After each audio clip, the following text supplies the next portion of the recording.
Fala pessoal, sejam muito bem-vindos a um Boletim Coppola sobre a pior aglomeração dessa pandemia, que foi minimizada ou até ignorada pela grande imprensa. Nesse vídeo eu vou falar sobre a greve sindical que colocou em risco a saúde de 2 milhões de trabalhadores no transporte público aqui em São Paulo. Eu também vou falar da motociata do presidente Bolsonaro no Rio de Janeiro e de como a Rede Globo noticiou e criticou esses fatos de forma muito diferente. A gente também vai falar da manifestação de rua convocada pela esquerda, que resolveu abandonar o Fique em Casa, contradizendo meses de narrativa.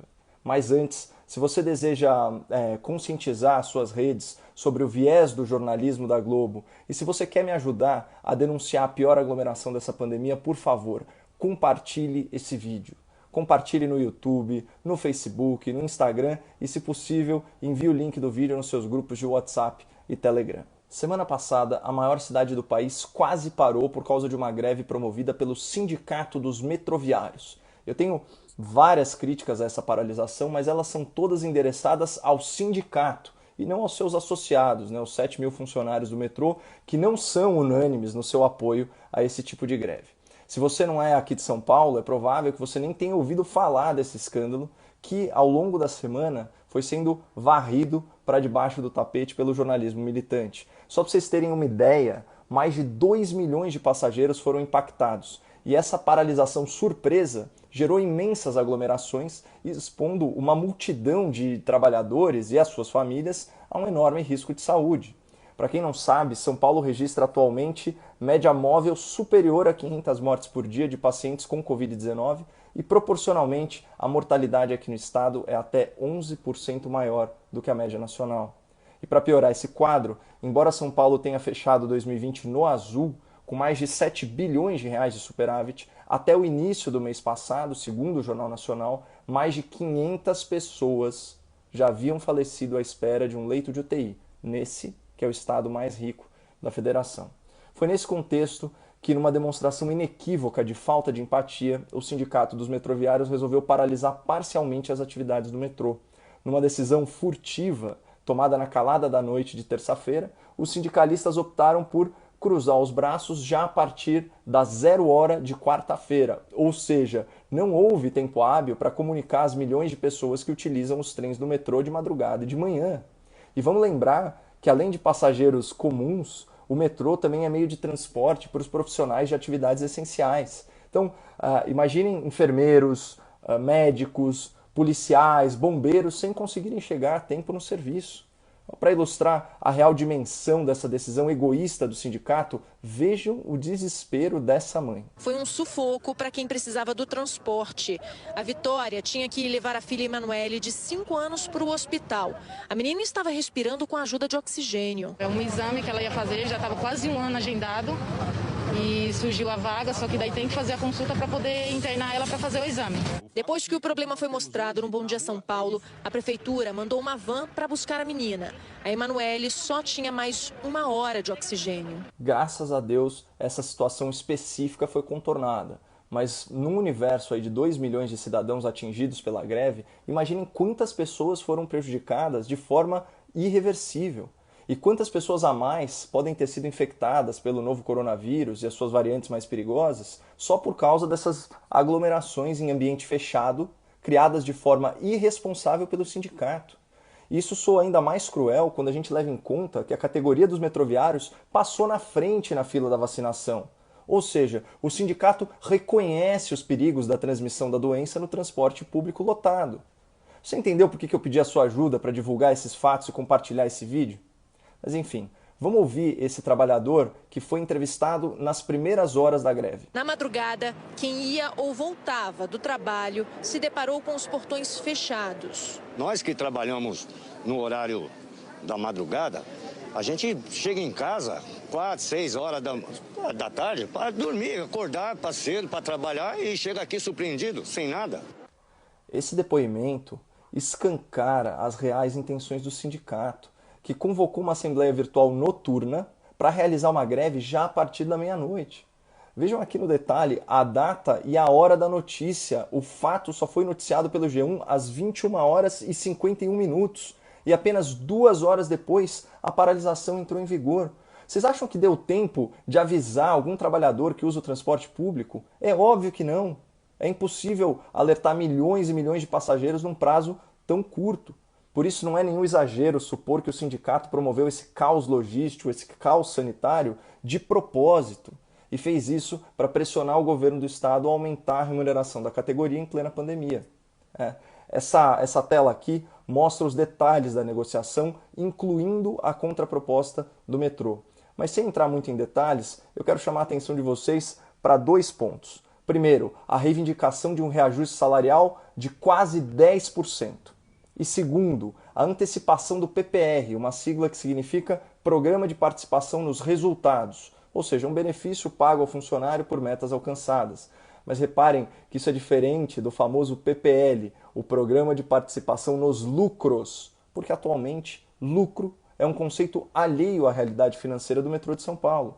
Segundo a Secretaria Estadual, o metrô paulista teve prejuízo de 1 bilhão e 700 milhões de reais em 2020 e já fechou o primeiro trimestre desse ano no vermelho. Então, analisando aí o contexto, a impressão que fica é de que para o Sindicato dos Metroviários o reajuste salarial é mais importante do que a saúde dos usuários do metrô. E isso que até agora a gente só falou da parte imoral dessa greve covarde. Vamos à parte ilegal. A Regiane tinha esperança de que o metrô já tivesse voltado a funcionar, mas encontrou a estação Tiradentes da linha 1 azul assim, fechada. Sobrou indignação dos passageiros. Fechado! Tudo fechado!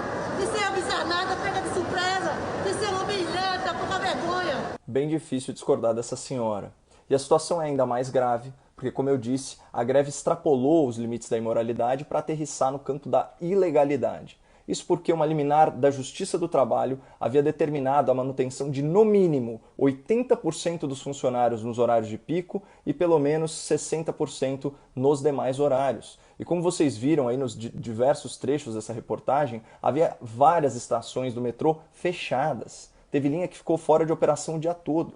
Ou seja, além de entrar em greve por aumento de salário em plena pandemia e causar aglomerações gigantescas, arriscando a saúde de milhões de pessoas, o sindicato ainda fez essa paralisação fora dos parâmetros estipulados pela Justiça do Trabalho, descumprindo decisão judicial. Por isso que eu classifiquei essa greve como um escândalo. Com 2 milhões de passageiros afetados, no estado em que mais morre gente com Covid-19, essa foi sim a pior aglomeração da pandemia. E o mais triste, ela ocorreu contra a vontade dos aglomerados.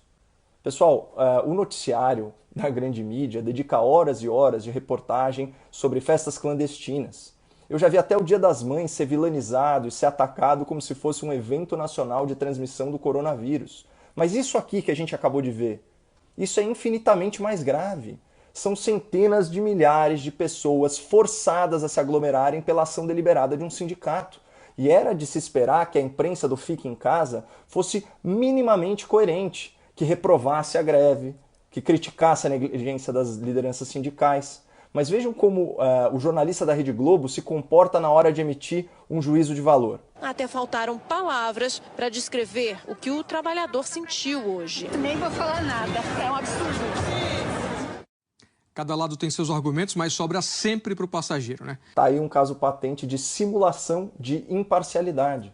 A reportagem exibe uma aglomeração sem precedentes na pandemia e comprova que o sindicato descumpriu a liminar do TRT. Mas o que diz o jornalista? Cada lado tem os seus argumentos.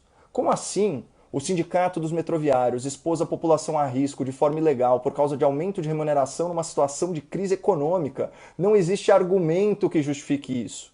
Mas, pela sua relação histórica com a esquerda, a imprensa partidarizada sempre alivia as críticas aos abusos das lideranças sindicais. Ainda mais agora que os sindicatos ligados ao lulopetismo, assim como o jornalismo militante, fazem oposição sistemática ao governo federal e ao presidente da República naquela lógica do quanto pior, melhor.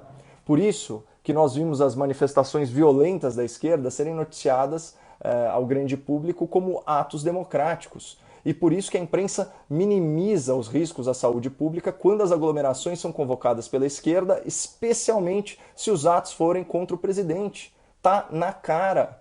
Aliás, vocês notaram a ampla cobertura sobre as manifestações pelo impeachment agora, dia 29 de maio? Esses protestos, apoiados por artistas como Marcelo D2 e o Tico Santa Cruz, foram convocados por partidos como o PT e o PSOL, entidades estudantis como a UNE e movimentos como o Sem Terra e o Sem Teto. Fora as centrais sindicais como a CUT, é a turma toda. Mas reparem como nenhuma dessas manchetes aqui destaca o risco sanitário de promover aglomerações nos grandes centros urbanos no atual estágio da pandemia.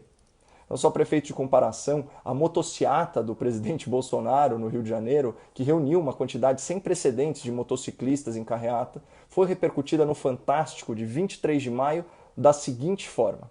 O presidente Jair Bolsonaro provocou aglomeração hoje num passeio de moto no Rio de Janeiro com apoiadores motociclistas vindos de várias partes do país. Ele chegou de helicóptero ao Parque Olímpico na Barra da Tijuca. Bolsonaro estava sem máscara e cumprimentou quem esperava no local. Só alguns pontos sobre essa matéria.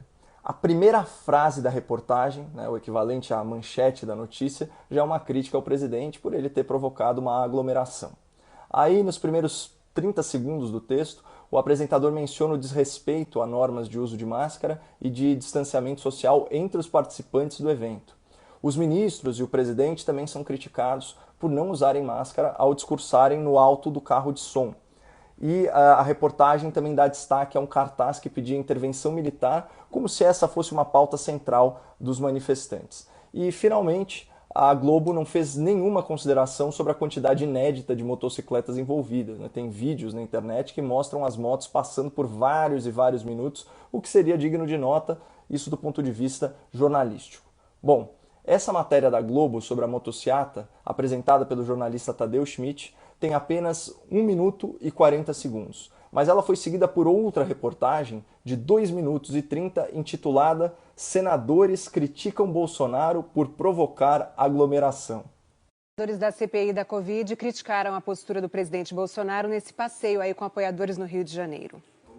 Em uma rede social, o senador Alessandro Vieira, líder do Cidadania, condenou a aglomeração e ressaltou que o presidente deveria dar o exemplo para os brasileiros. O vice-presidente da CPI, senador Randolfo Rodrigues, da Rede, lembrou que Bolsonaro estava sem máscara, que é obrigatória no Rio de Janeiro. Por que eu estou torturando vocês com esse tipo de jornalismo?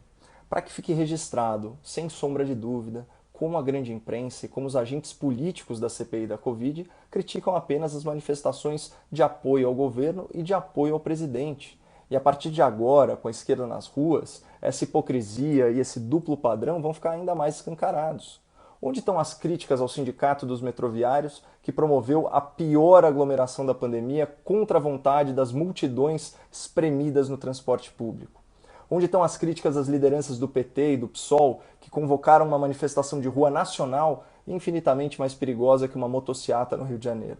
Será que senadores como o senhor Randolfo Rodrigues já estão criticando as manifestações do dia 29, afirmando que Lula e o PT deveriam dar o exemplo e não incentivar as aglomerações? E será que a Rede Globo vai mostrar os cartazes da manifestação da esquerda, fazendo apologia ao comunismo, à anarquia, a regimes ditatoriais socialistas e até incentivando a violência contra a polícia? Vamos ver se o Fantástico vai fazer só uma matéria de 1 minuto e meio sobre essa manifestação. Vamos ver se os influenciadores da esquerda vão exigir máscara em cima do carro de som e manifestantes com distanciamento social de 1,5 metro. Bom, pessoalmente, a minha posição continua a mesma. Críticas com embasamento científico e motivadas por preocupação sanitária são legítimas, mas o que vale para o pessoal de verde e amarelo também tem que valer para a turma de vermelho. Então, se você quiser me ajudar a expor essa diferença de tratamento e o viés da imprensa na cobertura das manifestações, por favor, divulgue esse conteúdo nas suas redes. Muito obrigado por compartilharem o vídeo, não percam a esperança no Brasil e fiquem com Deus.